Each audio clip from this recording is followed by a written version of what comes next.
I'm just here to own my story. That's it.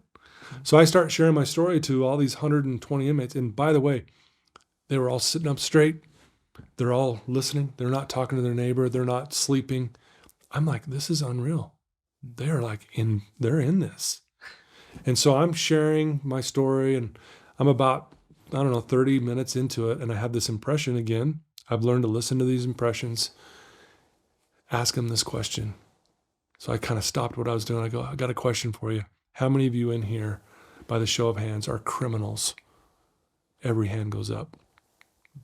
And as their hands were raised, I said, why are you lying to yourselves? Why are you lying?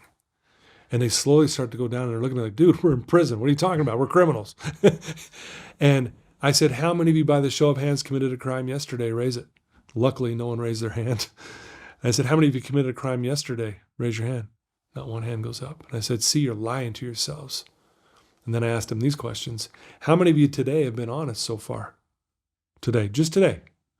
Looked like every hand went up. How many of you have done the right thing when no one was looking today? Every hand goes up.